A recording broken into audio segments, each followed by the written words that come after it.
There was a son of David's who revolted against him and tried to steal the kingdom. Who was it? Absalom, yes. And because of this rebellion, David was driven across the Jordan River. Does anybody remember what city he went to? Nobody remembers? Yeah, a little town called Mahanaim. And he was over there for a period of time. And then there was a man who killed Absalom. Who was he? Joab, yes. He slew Joab, 3 darts into the heart, and his armor bearers, they also took part in the destruction. So the kingdom was rescued, and David comes back to the Jordan River, and he is about to cross over. And which tribes took the lead in bringing him over the Jordan River? Yes, the tribe of Judah. And what's so important about Judah? Okay, Christ did come through that lineage, but what's important to this story right now? Yes, David is of the tribe of Judah. So these were his brethren, were they not? These were his kinsmen, and they bring him over the Jordan, and Israel is involved, but they don't think that they've been involved enough, and they get a little bit aggravated, don't they? What was their argument as to why they should have took the lead? Does anybody remember?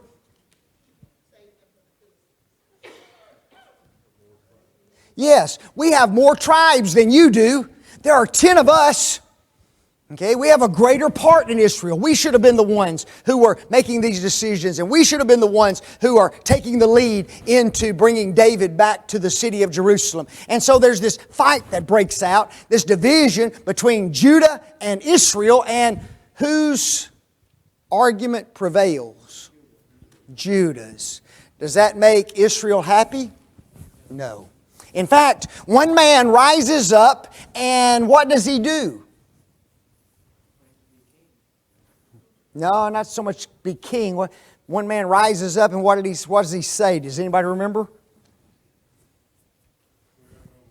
Yes, Israel, we have no lot with David. We have no part in this kingdom. And he tells all Israel to depart and go to their tents. What man was that?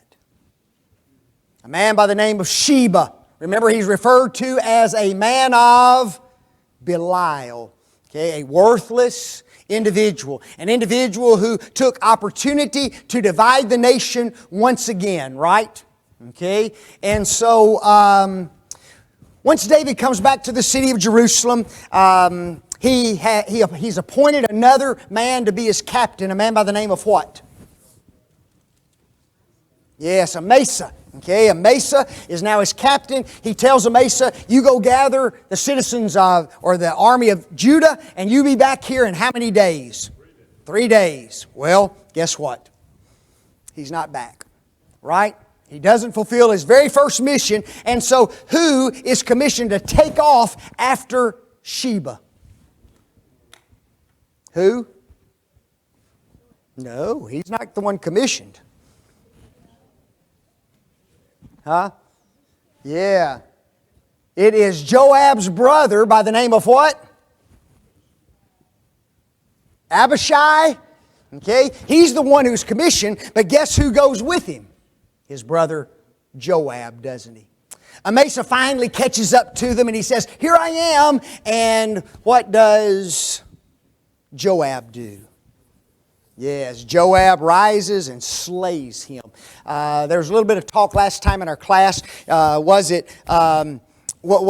Amasa wearing Joab's clothing and the sword falls out? Or was Joab wearing his own clothing and the sword falls out? When you read the text, it's the commentators, most of them believe that Joab was wearing his own clothing. There are some who believe that Amasa was now wearing the clothing as the captain of the armies of Israel, and that he was the one who had his sword fell out and didn't notice it. And what does Joab do? Yes, takes that sword and slays who? Slays old Amasa, doesn't he? And Amasa's there wallowing in his own blood in the road, and nobody will pursue after who? Nobody will pursue after Sheba. Right? So one of Joab's men pulls him off to the side, puts him in a field, covers him up, and now they're on the pursuit to who? They're on the pursuit to find this man by the name of Sheba. They're going to put down this rebellion, aren't they? What city has Sheba withdrawn to? Anybody know? Yes, a little town called Abel. I shouldn't say a little town because it's not. How do I know it's not? Yes, because it is a walled city, folks. Okay? It is a walled city. It was a relatively great city at this particular time, and we'll find out more about it in our study that we're about to get into. Okay? That leads us up to where we are right now. There's 3 points in this particular chapter. Anybody want to give an outline? All right, Kevin. Number 1. What is it? The battering. The beheading. Ooh, the beheading. The brain trust. Hey, I like that. You know, that's good stuff right there. Anybody else?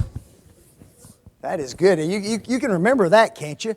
You know, the battering, the beheading, and the brain trust. Man, I could preach that. Okay, I guarantee you, that right there. One preacher said would wax elephants. Okay, anybody else want to give an outline? 3 points. Okay, Jim. Joab attacks Abel. Sheba beheaded. And then leadership assigned. Good. All right. I just put down Joab besieged Abel. A wise woman beseeches Joab. And then 3, the narrator broadcasts David's officials. So 3 points. And there's a lot of different ways to create an outline, isn't there? A lot of different ways to label it. As long as the main point is covered, that's all that matters, isn't it? Where did the forces of Joab besiege Sheba? Yes, Abel, Micaiah. Notice what it says. And they came and besieged him in Abel of Beth Micaiah. I've got in my notes a picture, and eventually it'll be put up on the internet, of where this Abel is. It's located in the far north of the land of Israel. Okay, it's way up north. It's beyond even the Sea of Galilee and the little sea called Hula or Lake Hula. It's very close to Mount Hermon. Okay, so it's extremely north in Israel. What did they cast against the city? What does it say? It says, King James says a bank. What does it say in other versions? A siege mound. Boy, okay. Yes, King James says, and they cast a bank against the city, and it stood in the trench. It stood in the trench. That little word bank is a military mound, a rampart of besiegers. Okay, what they did is they would go and they would get trees, they would get bushes, they would get dirt, they would get whatever they could do, and what would they do? Yes, they build a ramp up toward that wall. But now notice, they had to start where? In the trench. What does that indicate?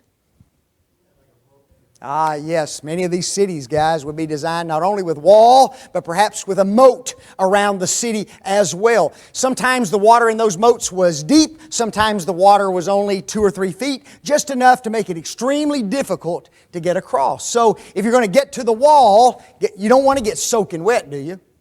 So you fill in the moat, and then you slowly build up that ramp up to the wall so that you can do what? Not so much get over it, but get what? To it so that you can what? Yes, so that you can beat it down, okay? And that's what the text says, doesn't it? What did the people that were with Joab do to the wall?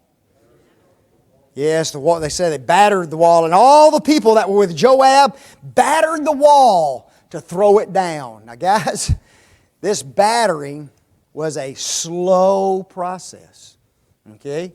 Let me ask you this. Was it a dangerous process? Oh, yes. Why is it dangerous? Yeah, folks, sometimes these walls were 3 to 10 feet wide. Okay, they were huge walls. And so while you're sitting there, trying to bust through that wall, because if you ever get a breach in the wall, is that bad? Oh, yes. And there may have been 2 or 3 or 4 places where they were trying to batter that wall and get through it. Because if you ever get through, it's over for the inhabitants of that city. But while you were doing it, those in the city Hey, they were in a position of attack, were they not? You know, just go get something heavy, drop it down on them boys, right? You'd kill 2 or 3 easy. A few arrows, whatever you needed to do, you could get rid of a lot of people very, very quickly. So it was dangerous to do, but if they could just get through the wall, then they could, win the city. Who cried out from the city? Ah, yes. Then cried a wise woman out of the city. Man. A wise woman. We don't even know her what? We don't even know her name, do we? Just a wise woman. Clark believes that this woman was probably the governess of the city. I don't know about that. Okay, there's no indication of that. It only refers to her as what? A wise woman. Okay, and I looked up that little word wise, and I found it interesting that it has 2 sides to it.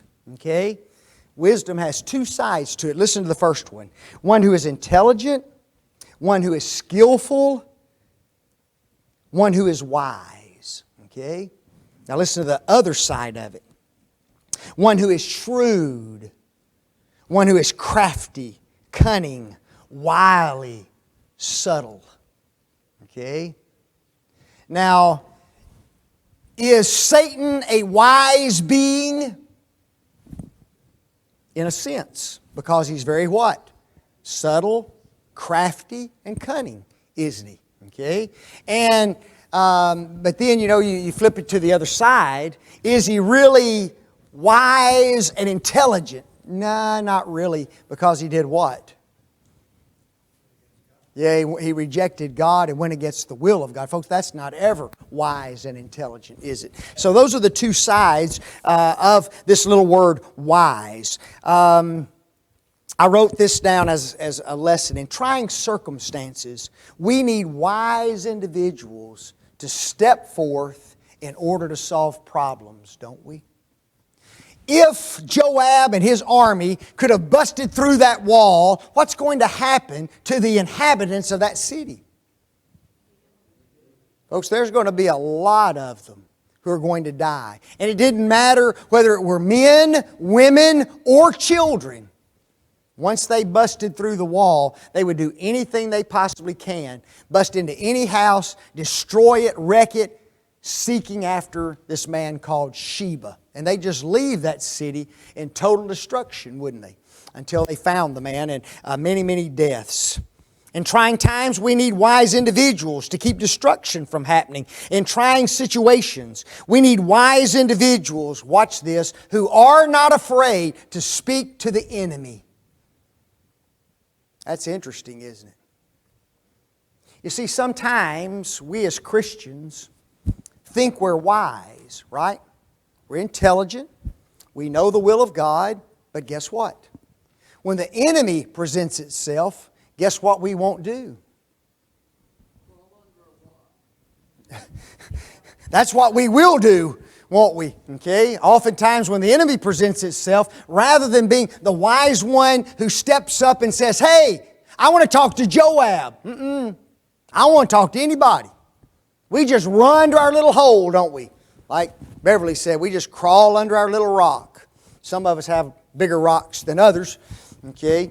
But we don't want to talk. Folks, when trying situations abound, when there is difficult situations, dangerous situations, guess what we need? We need wise people, don't we? Who are willing to go out and confront the enemy. And this woman does exactly that. Then cried a wise woman out of the city. I want you to listen. What does she say? That's all she says? Got to say it all, remember? What did she say?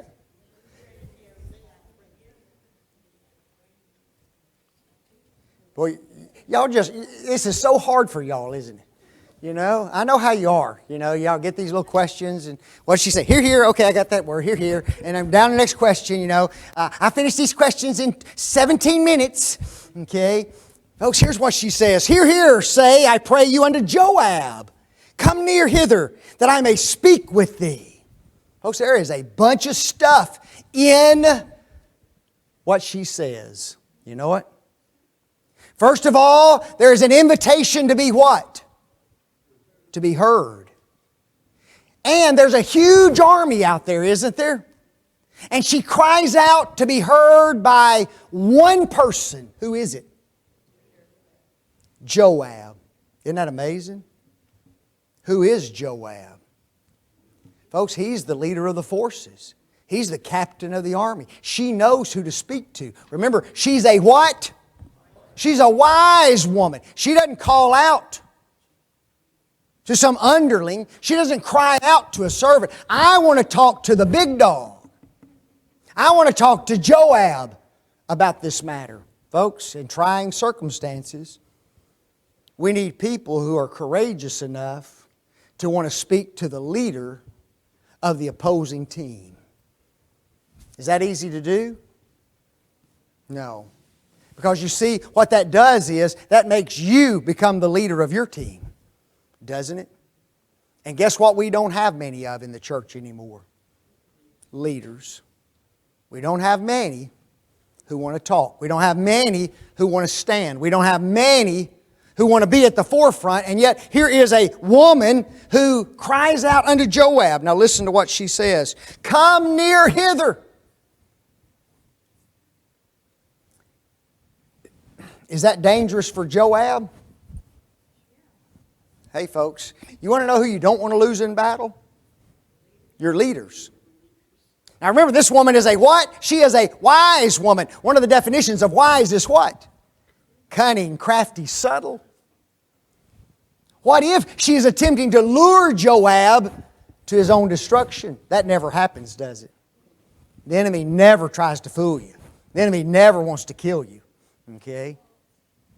And then what does she say? That I may what? Speak with thee. Sometimes that really means this, that I may kill thee. You know what?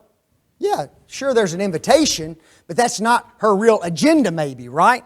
So there is some, there's a lot of ifs in this as far as Joab is concerned. But I just find it interesting that this woman wants to talk to the leader of Israel. Let me talk to Joab. True or false? Joab refused to come to the woman and continued to overtake the city. False.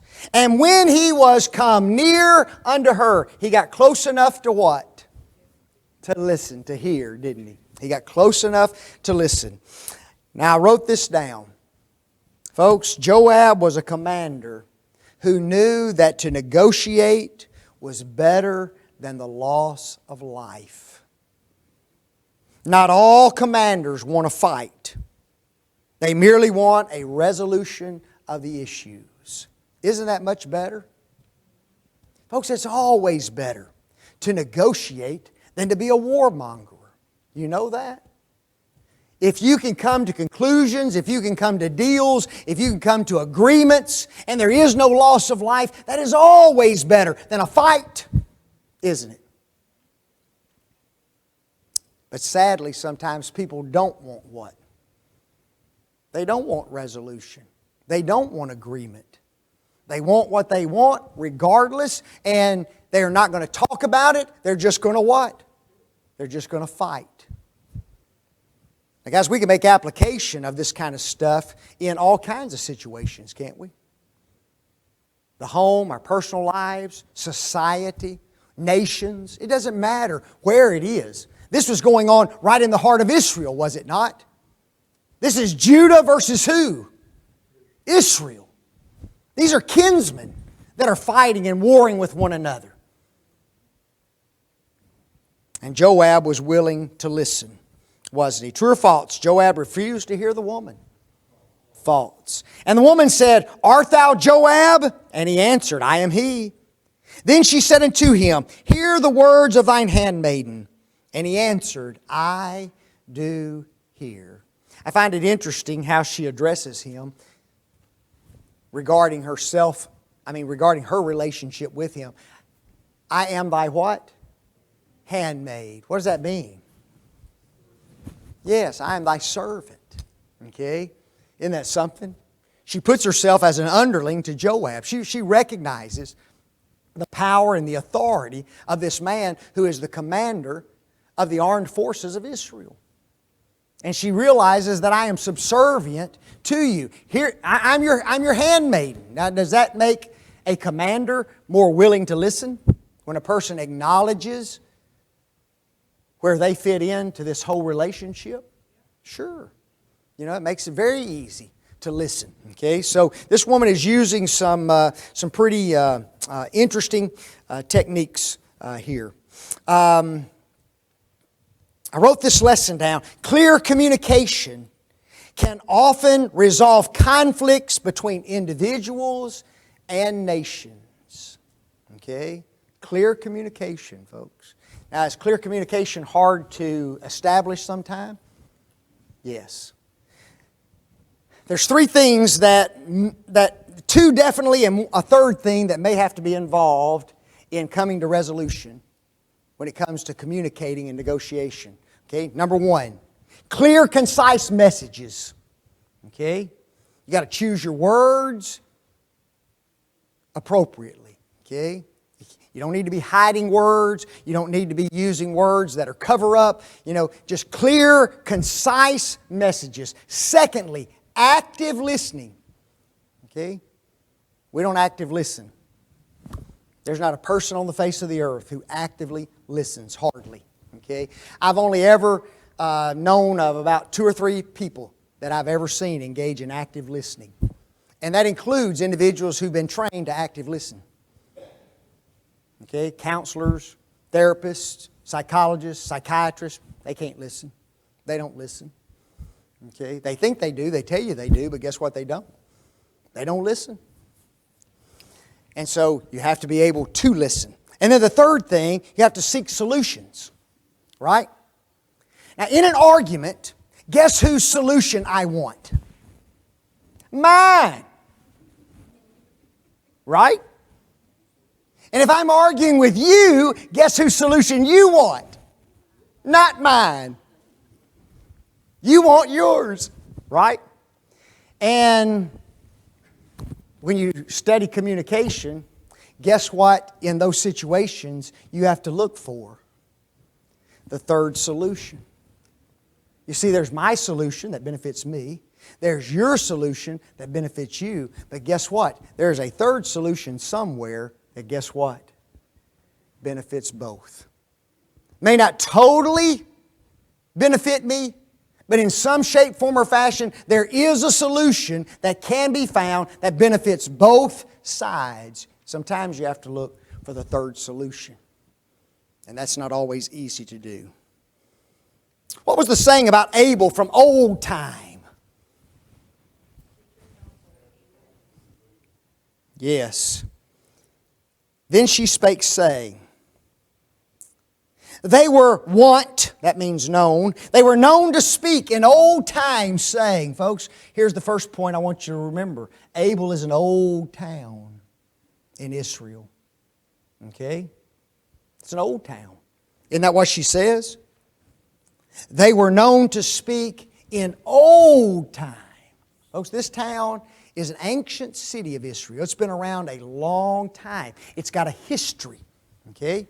And it's got something by which it is known, and she tells us what it is. They shall surely ask counsel at Abel, and so they ended the matter. Abel was a town full of wise men and wise women. Was that common back in those days? To have cities and towns and places where wise men dwelled? Oh yes. Oh yes, folks. I wrote down a couple of them. Okay. Let's just go turn your Bibles to 1 Kings for a moment. 1 Kings 4. Let's just look at this. 1 Kings 4, beginning at verse 30. There were certain pockets, there were certain places, there were certain regions where wise men dwelled. Remember, when Jesus was born, the Bible says there were wise men which came from the east to worship Him. Wise men. Okay? You see, there was a region where wise men dwelled. Listen to 1 Kings 4, beginning at verse 30. And Solomon's wisdom excelled the wisdom of all the children of the east country, and all the wisdom of Egypt. Man, see, there were wise people in Egypt. For he was wiser than all men, than Ethan the Ezrahite, than Heman and Chalcol and Darda, the sons of Mahal, and his fame was in all the nations round about. Folks, when individuals heard of the wisdom of Solomon, did they go seek his wisdom? Yes. Remember those two women who went to him about the death of a baby and who owned the other baby? You know, they knew Solomon was a wise man. Let's go to a wise man. Let's talk to him. Do we have places and regions and men like that today? Not really. I mean, we really don't, you know. We don't talk about it. In the first century, a town like Athens was a place of wise men. Okay, the Greek Stoics, the Greek philosophers, those kind of men. It was just known as a city of wisdom. Okay, we don't really have those kind of places today. If we do, we might refer to our universities. Okay, whether we like it or not, whether we agree with their wisdom or not. I wouldn't agree with the wisdom of the Stoics and of the Epicureans, would you? But they were considered wise men. And, we would say, in our universities and colleges, maybe there's some seats of learning, some seats of wisdom that are there. And we would go there to find out answers to some questions. Bill?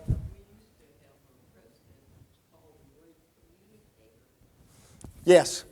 But, yeah, he was able to communicate. He had some wisdom, there's no doubt. But back then, not only, and here's the next point, not only did they have men who were wise, they also had wise women. Got it? That's why the Bible refers to her as what? A wise woman. Folks, she was of the city of Abel. She was located there.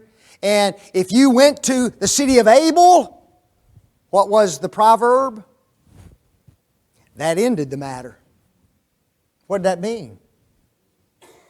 Huh? Yeah. Folks, you go to Abel, you talk to the wise men or wise women there, and guess what? That'll end that matter. There won't be any more arguing. There won't be any more fighting. There won't be any more discussion. There will be resolution to the problem. Here we've got a wise woman talking to hopefully a wise man in Israel. And what do we hope they come to?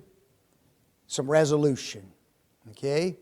Two wise people ought to be able to confront their troubles and to find resolution to their issues. Notice how the woman describes herself. I am one of them that are blank and blank in Israel. Peaceable and faithful. I love that. Okay? You see, some people love peace. You know what? I think most people love peace. Now, I have known a few people who, guess what they love?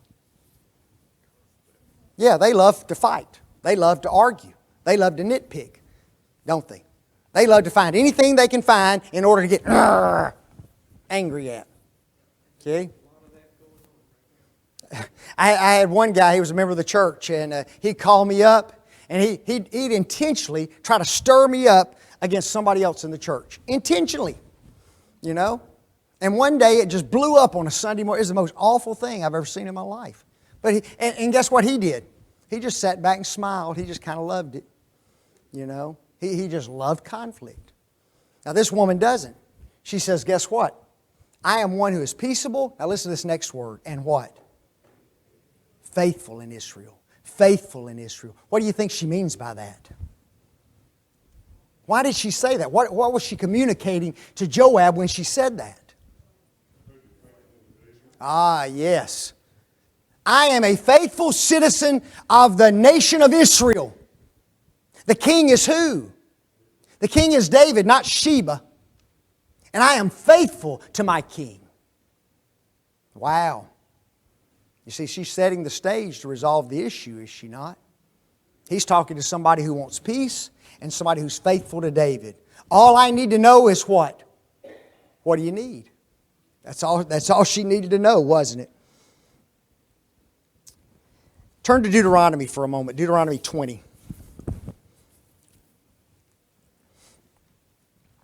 When Joab came to this city of Abel, what did he immediately start doing as the commander?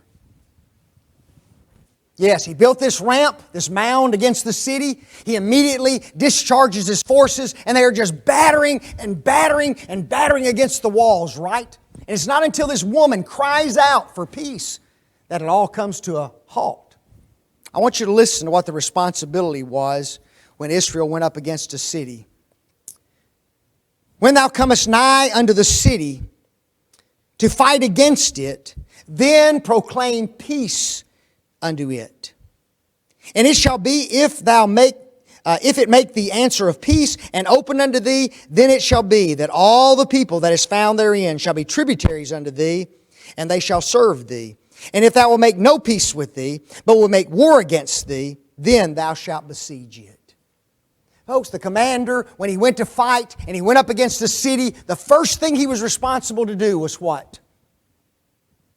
Try to make peace with the city. Isn't that interesting? We're about to overthrow you. We're about to destroy you. We're about to turn this city upside down. There's going to be death. There's going to be bloodshed. There's going to be loss of life, even children's lives. Now, you decide. Peace or what? Or warfare. Joab didn't do that on this occasion, did he? He just immediately rushed in and started battering the city. It wasn't until a woman cries out and offers peace before that was done. I think that's interesting. Not all in Israel desired warfare. Some, even in the 10 tribes, were loyal to David and wanted to see reconciliation. What two things did this woman say Joab was seeking to destroy? Number one, a city. Thou seekest to destroy a city. Was that true? Yeah, the city of Abel. What was the second thing she said? And a mother in Israel. Man. She could have been referring to herself, couldn't she? And she could have been referring to herself in one of two ways. She could have been a physical mother, couldn't she? If you enter into the city and if you slay me, you're going to slay a what? A mother in Israel. But how else could she have been referring to herself as a mother in Israel? Yes, the wise woman, her position of leadership in Israel. I'm one of the wise women of Israel. And if you come in and you take me away, you're going to take away what? A mother in Israel. A very important person in a position of power and influence. Is that what you want? Have you really come to destroy a city? Have you really come to destroy a woman, a mother in Israel? And she also said this, why wilt thou swallow up the inheritance of the Lord? And I just ask you the question, what does that mean? Destroy what though? What's the...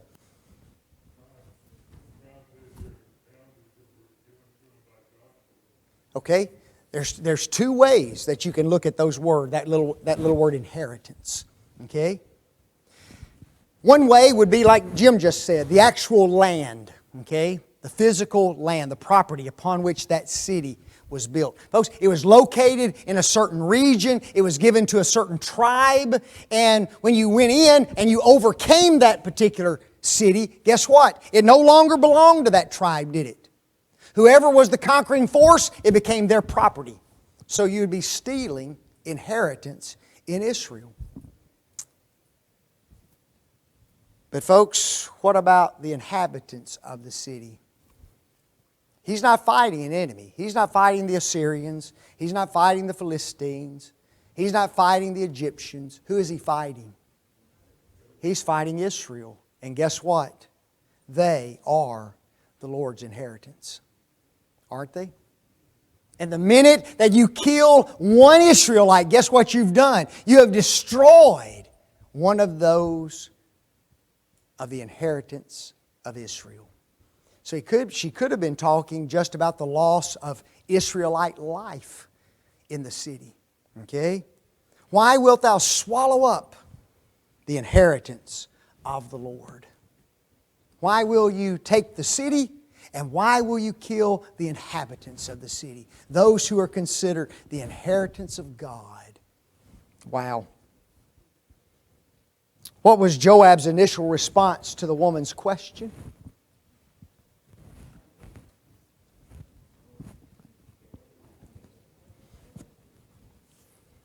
How did she say it? Far be it. And then she didn't stop, or he didn't. Far be it from me that I should swallow up or destroy. Question. Has anybody ever said anything to you that caused you to just stop and think? Has anybody ever said something to you that caused you just to stop in your tracks from doing something that you thought you were going to do and then said, you know, this is kind of stupid of me? Yep, she still does it. Okay?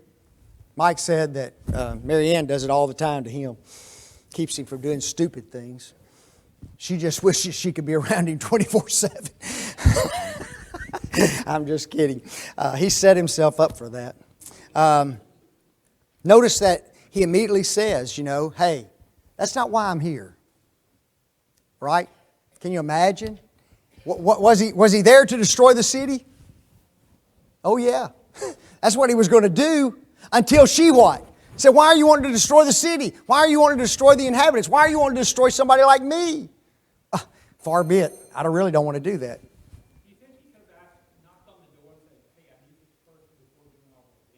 Oh yes, I think that's when an offer of peace. You know, he should have met with the elders or somebody of the city and told him why he's there before he even started battling against it. Absolutely, yep. Proverbs 25:11 says this: a word fitly spoken is like apples of gold in pictures of silver. Do some study on that. That's pretty interesting. Who is the only person that Joab really wanted? Oh, when I want Sheba, right? I just want Sheba. I put down here, how often have we allowed one individual to become our focus to the detriment of self and others? Right? Folks, he was about to destroy a whole city over one person. Right? Got to be careful. If the city would deliver Sheba into the hands of Joab, he promised to leave the city. True or false? True. What did the woman say? What did she promise? Oh man, this is nasty. And the woman said unto Joab, behold, his head shall be thrown to thee over the wall. Man, folks, that's nasty. Isn't it? If you don't think so, we'll just do a beheading next week and we'll just, have an illustration how nasty it is. Hold up that old thing and just dripping, No telling what the look is on the face. The eyeballs may be open. Who knows? And then you take that old head and what do? Loft it over. Hits the ground. Ah, there he is. Unbelievable. Jeannie?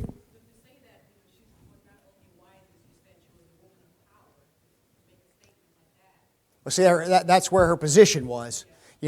It was in her wisdom, being that woman of wisdom of the city. Yeah. Let me ask you this. Is beheading proof of death? Yeah, it's hard for a body to move around without a head. Last time I checked, last time I didn't have my head.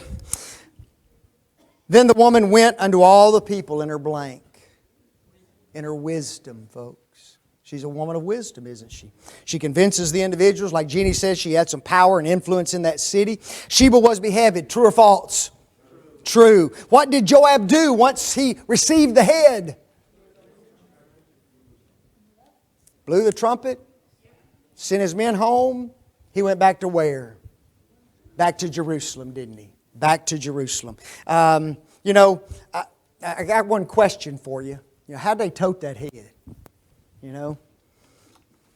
I'm just wondering, you know, did they put it in a bag or was it just kind of bouncing off a saddle somewhere? You know, I just want you, I mean, this stuff's gruesome, isn't it? You know, but it's warfare, isn't it? That's what this is warfare. Who was the host over David's men? Isn't that something? Folks, who had been at the outset of this?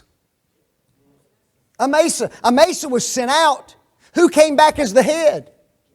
Joab. Has David and Joab had some pretty touchy relationships? Oh yeah, wouldn't you like to have seen how that worked out? But Joab just marches back into the city as what? Here's your captain back. He wasn't even sent out. Amasa was sent out, and who else? Abishai, his brother. But he comes back as who? I'm back, David. Here I am. Got my place. Where's Amasa? I slew him in the road. He's still wallowing his blood out there somewhere. You know, unbelievable. Unbelievable. Who was over the Kerethites and Pelethites? Benaiah. Folks, we have another list of David's officials over in 2 Samuel 8. Okay? Some are similar, some are not. Joab is the same. Benaiah is the same. Who was the tribute? Adoram. This is the first time we read about him in Scripture, period. Who was the recorder? Jehoshaphat. He was the same at the beginning of David's reign. Who's the scribe? Sheba. When you go back to the list in 2 Samuel 8, Sariah was the the scribe at that time. Who are the priests? Zadok and Abiathar. When you go back to the first list, it wasn't Abiathar, it was Abiathar's son by the name of Ahimelech that is listed there. Who was the chief ruler? Ira. Okay. What's interesting, chief ruler. Most commentators believe he took the place of who? Chief ruler. Who do you think he took the place of? He wasn't the scribe, he wasn't the recorder, he wasn't the... the other guy. Peggy. Now that's about as broad an answer as you can ever get. Who did he take the place of? The other guy. She's not even blonde yet. Who was it? Ahithophel. There you go. She knew who she wanted. She just couldn't think of it. Ahithophel. This Ira became David's chief counselor, guys. Pretty interesting. Thank you.